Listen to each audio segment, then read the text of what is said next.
예, 오늘은 우리가 믿음으로 물려받은 약속의 이야기라는 제목으로 말씀을 볼까 합니다.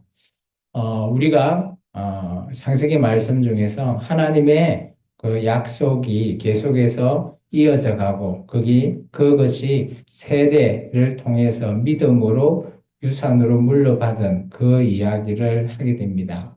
우리가 혹시 지난주죠. 지난주는 우리가 고난주간이라서 고난주간 절기설교를 했고요. 그 전에 보면 24장에 잘 보시면 그죠? 그 23장에 오늘 아브라함의 아내 사라가 오늘 죽게 되죠. 그리고 나서 24장에 아브라함이 정말 힘들어하는 자기 아들 이삭을 보게 되고 그 아들의 아내를 찾기 위해서 자기의 종을 통해서 바단 아람이라고 하는 하란이라고 하는 땅으로 자기 종을 보내서 그죠.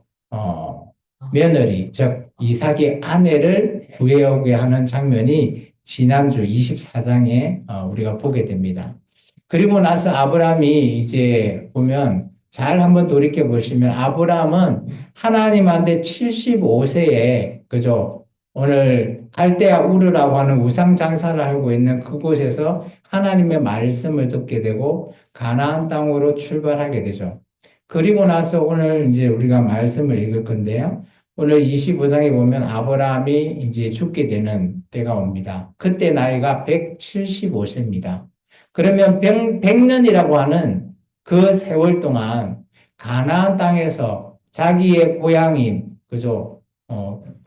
하지 않고 그 가나안 땅에서 열심히 생활하면서 거의 뭐 선교사적인 하나님의 말씀을 전하는 그런 아브라함을 우리가 만날 수 있습니다. 그러니까 100년 동안 하나님의 말씀, 하나님의 약속만 의지하고 그 땅에서 자기의 후손들이 하늘의 별과 같이, 그죠? 바다의 모래 같은 그 많은 수를, 그죠? 꿈꾸면서 아브라함의 눈에서는 그걸 다 볼 수 없었지만, 그래도 그 약속을 믿었기 때문에 오늘 하나님의 그 말씀을 순종했던 것이죠. 그런 오늘 믿음이 어떻게 대물림되는가를 통해서 오늘 저와 여러분도 그죠? 우리가 믿음을 그죠? 우리의 자녀에게 후손에게 물려줘야지 돈을 물려주거나 다른 많은 것들 뭐 이 땅에 있는 화려한 것을 물려주려고 생각하지 마십시오. 그런 것은 아무짝에도 소용이 없고 정말 중요한 것은 오늘 아브라함이 하나님한테 그죠? 믿음으로 받고 그 약속을 후손에게 물려주는 그 이야기를 잠깐 나눌까 합니다. 오늘 말씀에는 세 명의 족보가 등장합니다. 그죠? 그 족보 이야기를 우리가 말씀을 통해서 읽으면서 어떻게 믿음이 물려받게 되는지, 어떤 약속으로 이어가는지를 한번 살펴볼까 합니다. 말씀을 읽겠습니다. 우리 1절부터 6절의 말씀 읽을까요? 아브라함이 후처를 맞이하였으니 그의 이름은 거두라라. 그가 시므람과 욕산과 무담과 미디안과 이스박과 수아를 낳고 욕산은 스바와 드단을 낳았으며 드단의 자손은 아스로 족속과 르두시 족속과 르움미 족속이며 미디안의 아들들은 에바와 에벨과 한옥과 아비다와 엘다하이니 다 그두라의 자손이었더라. 아브라함이 이삭에게 자기의 모든 소유를 주었고 자기 스자들에게도 재산을 주어 자기 생전에 그들로 하여금 자기 아들 이삭을 떠나 동방 곧 동쪽 땅으로 가게 하였더라. 잘 보시면 아브라함은 그죠? 사라 이전에도 그죠? 사라의 여종인 하갈을 통해서 자녀를 생산하죠. 그 자녀 이름이 누구죠? 이스마엘이잖아요. 그죠? 그리고 난 이후에 이삭이 태어나고요. 그리고 이제 사라가 장례를 치르고 난 이후에 그래도 아직도 아브라함이 얼마 정도 더 살았는지에 대해서는 성경이 몇 살 정도, 몇 년 정도 더 살았는지는 포함되어 있지 않지만 하여튼 그 이후에 시간이 어느 정도 간 것 같아요. 그리고 나서 또 아내를 맞이해서 또 많은 자녀를 낳았습니다. 근데 아브라함은 그죠? 하나님의 말씀을 제대로 믿고 하나님께서 자기에게 했던 네 몸에서 나는 씨, 그 씨가 오늘 사라에게서 나는 씨가 오늘 너의 모든 믿음의 그 약속이 이루어질 자녀다라는 것을 꼭 기억하고 있습니다. 그게 우리에게는 참 중요하다는 거죠. 물론 아브라함을 뭐 또 다른 사람은 뭐 아브라함이 아내도 많고 또 자기 아내 죽으니까 또 세장가 가고 뭐 그런 식으로 인간적으로도 얘기할 수 있지만 그런 것을 떠나서 우리가 여기서 좀 우리에게 눈여겨봐야 될 부분은 바로 이겁니다. 오늘 잘 보시면 5절에 보시면 아브라함이 이삭에게 아브라함이 가졌던 정말 중요한 여기 모든 소유라고 되어 있습니다. 물론 모든 소유를 다 준 건 아니에요. 오늘 6절에 보시면 서자들에게도 오늘 재산을 줬다거든요. 그러면 남아있는 아브라함의 다른 이게 그두라라고 하는 아내에게서 난 그죠? 자녀들에게도 다 재산을 나눠줬어요. 그런데 여기서 왜 모든 소유라고 했나라고 하면 저는 이렇게 생각합니다. 아브라함이 가졌던 가장 중요한 것, 하나님에게 받았던 믿음의 약속, 그게 해당되는 것들을 다 줬다라는 거죠. 그 소유, 이게 장자라는 거죠. 하나님의 명분의 장자를 이어갈 수 있는 소유를 줬다라는 겁니다.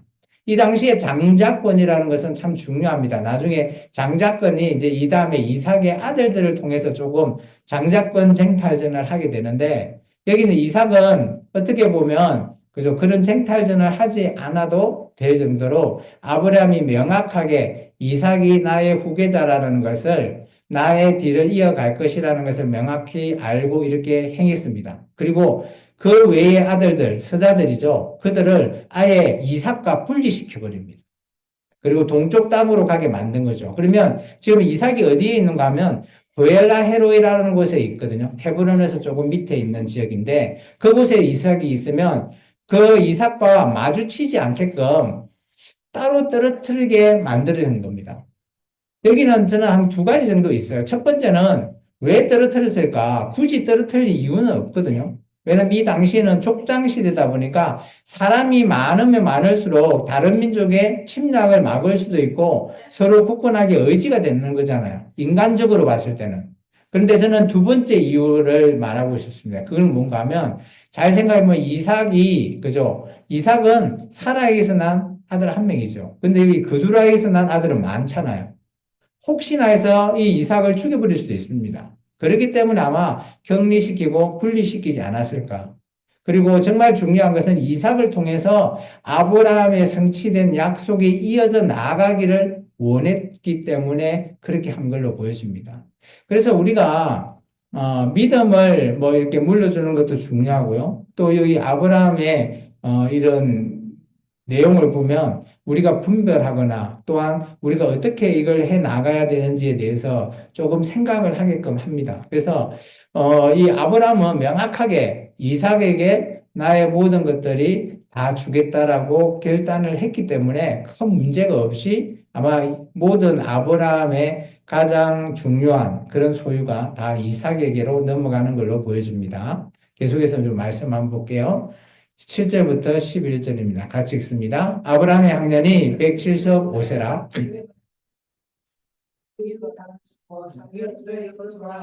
그의 아들들인 이삭과 이스마엘이 그를 마므레 앞 해적속 소알의 아들 에브론의 밭에 있는 막벨라 굴에 장사하였더니 이것은 아브라함이 해적속에게 산 밭이라. 아브라함과 그의 아내 사라가 거기 장사하더니라. 아브라함이 죽은 후에 하나님이 그의 아들 이삭에게 복을 주셨고 이삭은 브엘라 헤로이 근처에 거주하였더라. 보시면 이제 아브라함은 175세에 그죠? 오늘 죽습니다. 자기 열조에게 돌아간다라는 의미는 이런 의미입니다. 지금 우리나라의 장례 문화하고는 조금 다릅니다. 이 당시의 장례 문화는 뭔가 하면, 사람이 죽으면, 그죠? 어느 이런 동굴 같은데 파서, 그죠? 잠시 보관합니다. 그러면 살이 없어지고 뼈만 남죠? 그러면 그 뼈만 가지고, 그죠? 기존에 이게 무덤에 뼈만 던집니다. 그러면 뼈가 계속 쌓이는 거죠. 그것을 자기의 열조에게 돌아간다라는 표현을 하고 있는 겁니다.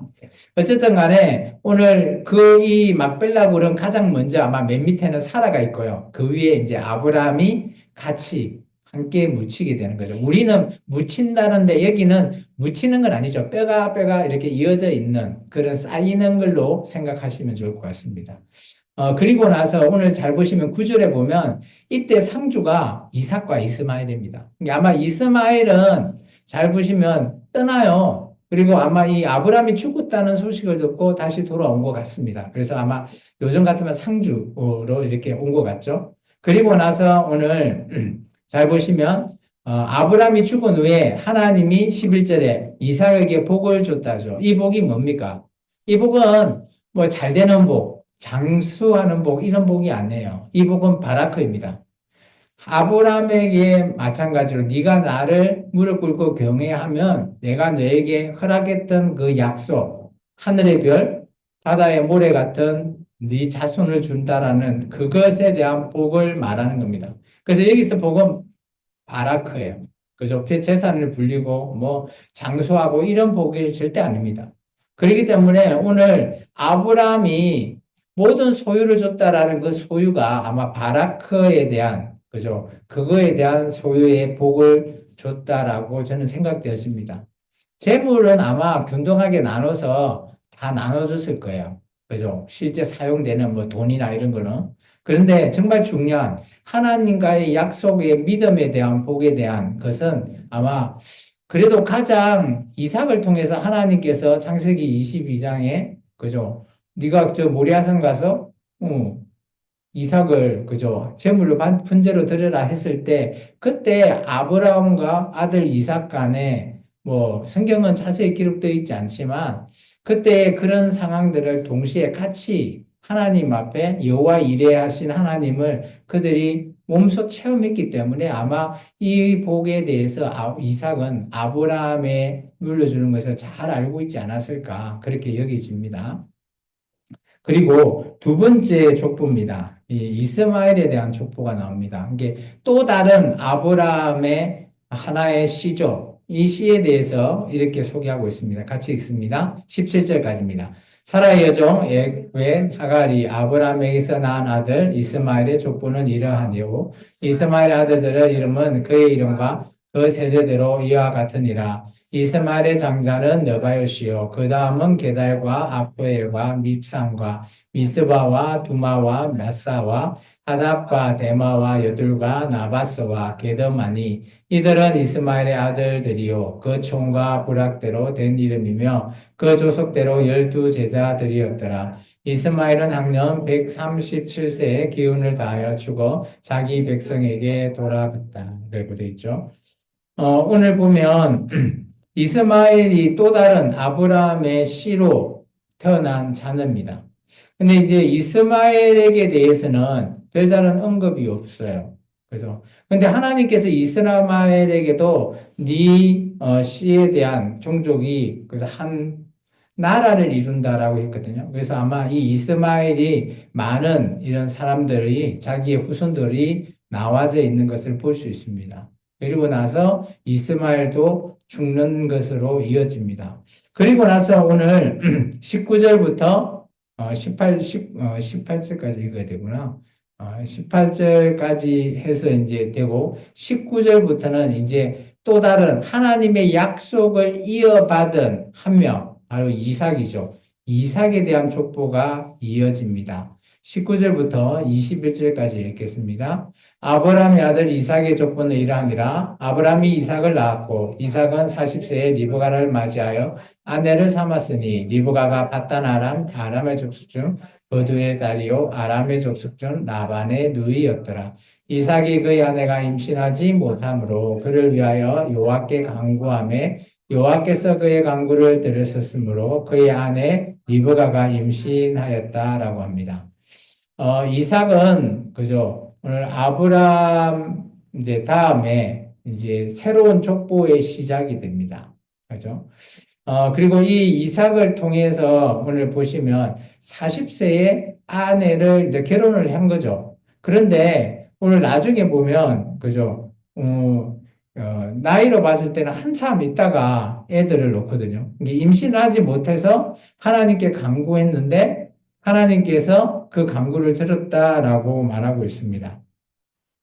근데 이제 놀라운 거는 어느 정도 시간이 지나서 아들을 낳았을까요? 이게 이제 뒤에 나오는데 이삭이 60세에 아들을 낳거든요. 애 2명. 이게 40세에 결혼을 해서 60세면 20년 동안 애를 놓지 아무리 놀러겠지만 놓아지지 않는 거죠. 그러다가도 20년 후에 두 아들을 놓게 되는 겁니다. 이게 이런 걸 보면 이게 이삭과 또 리브가 간에 이런 또 갈등도 있지 않았을까요? 그리고 아마 이삭은 빨리 아이를 낳고 싶었던 것 같아요. 그죠? 그리고 잘 생각해 보면 자기가 그 형제라고 하지만 다 아버지가 또 다 떠나 보내버리고 그죠? 그러다 보니까 조금 많이 외로웠을 거라고도 생각이 됩니다. 어쨌든 간에 이삭은 빨리 그 아내와 해서 임신을 하려고 하는데 이 안 되는 거죠. 그래서 하나님께 열심히 간구했다라고 합니다. 근데 이제 이 리브가가 임신했다라고 하면 바로 뭐 애가 들어선 거 아니냐라고 하는데 그렇지 않죠. 그 다음 장을 읽어보겠습니다. 같이 읽습니다. 그들의 아들은 그의 태속, 잠시만요. 잠시만요. 맞네요.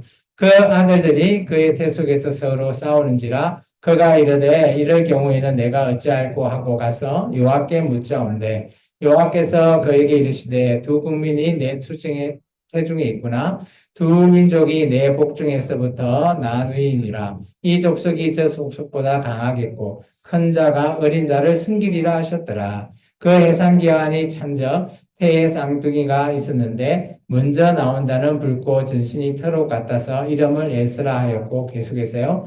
후에 나온 아우는 손에서 에서의 발꿈치를 잡았으므로 그 이름을 야곱이라 하였으며 리브가가 그를 낳았을 때 이삭이 60세였더라. 30절까지 읽겠습니다. 그 아이들이 장성함에 에서는 익숙한 사람꾼이었으므로 들 사람이 되고 야곱은 조용한 사람이었으므로 장막에 거주하니 이삭은 에스가 사랑한 고기를 좋아하므로 그를 사랑하고 리브가는 야곱을 사랑하였더라. 야곱이 죽을 쑤었더니 에스가 그에서 와서 심히 피곤하여 야곱에게 이르되 내가 피곤하니 그것 붉은 것을 내게 먹가라. 한지라 그러므로 에서의 별명은 에돔이었더라. 잘 보시면 이제 결혼을 했지만 40세에 20년 후에 출산하는 장면을 여기서는 잠깐 뭐 임신을 못해서 하나님께 기도했는데 바로 임신했다. 그래서 바로 임신한 거 아니냐라고 생각하는데 그렇지 않아요. 20년 이후의 상황입니다. 그러다 보니까 근데 놀라운 것은 임신을 했는데 그죠? 오늘 22절에 보시면 그죠? 이 아마 두 태가 막 서로 뱃속에서 싸운다. 이 어떤 상황인지 잘 모르겠어요. 하여튼 배 엄마 뱃속에서 막 두 이 형제가 싸우고 있는 그래서 어찌할꼬 하면서 하나님께 물었다는 거죠. 그러니까 하나님께서 23절에 보시면 이 얘기하는 겁니다. 큰 자가 나중에 어린 자를 섬긴다. 이게 쉽게 말해서 에서가 야곱을 섬기게 될 것이다. 근데 큰 자는 장자거든요. 그리고 두 번째는 이제 차자인데 쉽게 말해서 이 당시에는 장자는 아버지의 두 몫을 가지고 가게 됩니다. 그런데 이제 큰 자가 작은 자를 섬긴다. 그런 표현을 통해서 오늘 아마, 보시면 나중에 야곱이 그래도 에서보다 더 나중에 민족을 이뤘고 실제 이삭 이후에 이어갈, 그죠? 후계자는 아닌데 하여튼 뒤를 이을 자손은 에서가 아니라 야곱이 될 거라는 것을 미리 말하고 있는 거죠. 이게 약속이라는 거죠. 이게 쉽게 말해서 아브라함에게 나타나신 하나님께서 아브라함에게 가나안 땅에 가게 하고 그곳에 살게 하고 그리고 그 이후에 그의 아들 이삭을 통해서 또한 두 아들을 놓게 하는데 또 큰 아들보다는 작은 아들이 네 뒤를 이어갈 것이다라는 것을 또 얘기해 주는 거죠. 이게 하나님의 이런 약속은 계속해서 우리의 믿음을 통해서 이어나갈 수 있게 만들고 있지 않나라고 저는 생각되었습니다. 그래서 우리도 이제 뭐 저도 자녀를 놓고 하지만 또 우리 자녀들이 결혼을 해서 계속해서 이어나갈 때 정말 중요한 것은 하나님께서 하시는 이런 믿음의 약속, 이런 약속들을 잘 지켜서 나아가는 것이 참 중요하지 않겠나 저는 보여집니다. 또 그것을 잘 실천해 나아갈 때 물론 뭐 그 땅에 살아갈 때는 뭐 잘 모를 수도 있어요. 근데 우리가 이 성경의 말씀처럼 하나님의 약속대로 그 믿음이 잘 전해진다라는 것, 그대로 이어나간다라는 것이 얼마나 중요한지를 우리에게 보여주는 거거든요. 살고 있는 그 시대의 사람들은 알 수 없지만 우리는 지금 지나온 이 사람들의 생애를 통해서 이 사람들이 그래도 물려주는 것이 뭐 권력이나 힘이나 이런 것이 아니라 그죠? 부나 이런 게 아니라 하나님의 약속이 되는 그 믿음을 물려주고 그 믿음을 통해서 또 계속해서 물려받는 이 어떻게 보면 믿음의 조상의 가문인 아브라함의 가문을 우리가 보는 거거든요. 그래서 참 우리에게는 모범이 되는 가문이 아니냐라는 것을 우리가 늘 눈여겨봅니다. 물론 그 시대에 이제 살아가는 사람 입장에서는 그것이 얼마나 자기들 앞에 그게 막 가치가 크고 이것을 모를 수도 있어요. 그런데 이런 것들을 우리가 왜 우리에게 이런 말씀들을 읽게 하는가 하면 우리도 우리 인생에 대해서 앞으로 미래에 어떻게 일어날지 알 수 없습니다. 그런데 정말 중요한 것은 이런 것들을 통해서 이런 성경의 말씀에 등장하는 이런 가문을 통해서 우리도 충분히 나의 가문도 이런 식으로 계속해서 믿음으로 물려줘야 되겠다. 이런 것들이 충분히 우리에게 공감이 되고 교훈이 될 수 있다라는 것입니다. 그래서 오늘 그런 내용들을 좀 보게 되고요. 오늘 이삭의 아들 두 아들이 태어나죠. 이삭이 60세에 태어납니다. 첫째는 에서고요. 둘째는 야곱입니다. 에서는 아마 태어날 때 피부가 붉은색이었던 것 같아요. 근데 보통 우리가 애가 태어나면 다 붉지 않나요? 저도 보니까 예, 붉죠. 빨갛잖아요. 아마 더 빨갛을 수도 있어요. 저도 우리 애 태어났을 때 봤을 때 빨갛더라고. 애들은 다 원래 붉은 거 아닌가 하는 생각하는데 어쨌든 간에 애기는 좀 더 붉은지 않았나 그런 생각이 듭니다. 그리고 이제 두 명이 완전히 극과 극이에요. 성격이 좀 그런 것 같습니다. 큰애 에서는 아마 사냥꾼이었고 밖으로 많이 나 돌아다니는 것 같고요. 야곱은 여기 조용한 사람인데 조용한 사람 하면 우리가 어떤 사람이 떠오르죠? 내성적인 사람. 뭐 집에서 그냥 아무 일도 안 하고 가만히 있는 사람 이런 사람 아니에요. 여기서 조용한 사람은 밖으로 나가는 게 아니라 집 안에서 양을 치고 집안 일을 하는 사람입니다. 왜냐? 왜 그런 말을 하는가 하면 나중에 야곱이 바단 아람에 가서 그죠 라반에서 있을 때 양을 치잖아요. 어마어마하게 양을 많이 불리죠. 그런 기술을 익힐 수 있는 것이 집에서 했기 때문에 그런 기술을 익힐 수 있었을 거예요. 양치고 뭐 그런 것들을 잘 했을 거란 말입니다. 그러면 여기서는 야곱이 조용한 사람이라는 것은 집안 일을 엄마를 도와서 잘 하지 않았나. 그래서 보면 이삭은 그래도 자기가 힘이 없었기 때문에 그죠? 자기와 좀 반대되는 성격인 에서를 더 좋아했죠. 에서는 힘이 있고 사랑을 하니까. 그런데 반대로 엄마는 자기 엄마를 열심히 옆에서 잘 도와주는 아들 야곱이 있잖아요. 집안일을 도와주고 양도 치고 엄마가 뭐 양이 젖자오라면 열심히 가서 심부름도 하고 이러니까 아마 리브가가 야곱을 사랑했다. 저는 그런 식으로 해석을 충분히 할 수 있다라고 봅니다. 어쨌든 간에 이 집안은 둘로 나눠졌어요. 아버지가 사랑하는 아들, 엄마가 사랑하는 아들이 좀 나눠져 있는 거 보입니다. 그렇지만 이 집안의 장자는 에서예요. 첫째로 태어났기 때문에. 그리고 이제 그 전에 보면, 지금도 이런 적은 없을 거예요. 출산을 할 때, 보통 쌍둥이를 낳을 때도 시간차가 있잖아요. 큰애가 나오고 또 한 몇 분 지나서 나오잖아요. 근데 여기는 잘 보면 26절 한번 봐보십시오. 이 출산을 해 나올 때 에서가 나오고 그 다음에 에서가 나올 때 발을 갖다가 뒤에 야곱이 딱 잡았어요. 발꿈치를 잡았다. 그래서 야곱이라고 하는 이름이 붙잡다라는 뜻이 있거든요. 이 발꿈치를 잡으면 어떻게 돼요? 이게 출산이 쉽지 않았을 것 같아요. 요즘처럼 뭐 수술을 하면 모르겠는데, 그죠. 정상적인 분만을 할 때 애가 연이어서 나오는 거잖아요. 붙잡고 나오는 거니까. 아마 그래서 뭐 이런 추측도 해봅니다. 리브가가 이 이후에 자녀가 없습니다. 이삭과 리브가 이후에 자녀가 없어요. 아마 이때 아마 출산할 때 아마 뭐 어떻게 힘들고 그랬던 것 같아요. 그리고 이 이후에 자녀들이 없어요. 이삭과 리브가에는. 어쨌든 간에 이런 부분들도 조금 우리가 좀 생각해 볼 수 있고요.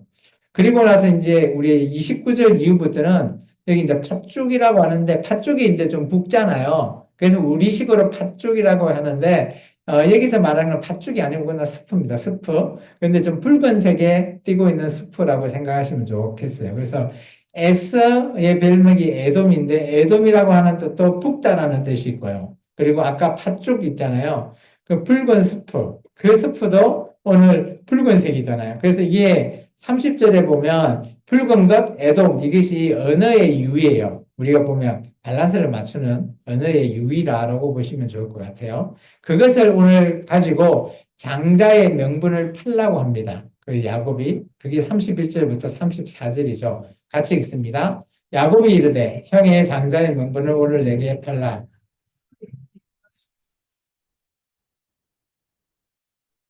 야곱이 이르되 오늘 내게 맹세하라. 에스가 맹세하고 장자의 명분을 야곱에게 판지라. 야곱이 떡과 팥죽을 에스에게 주매 에스가 먹으며 마시고 일어나 갔으니 에스가 장자의 명분을 가볍게 여김이었더라. 여기 보면 이제 밖에 사나가 보면 배가 고프니까 막 그 옆에 동생이 와서 야, 이 팥죽 먹을래? 이게 스프 먹을래? 라고 하니까 줘 하는데 안 먹기 전에 나하고 약속해. 그래서 뭔데? 물어보니까 장자 명분 나한테 팔아. 나 이거 줄 테니까 팔아. 라고 할 때 S 입장에서는 이렇게 생각한 것 같아요.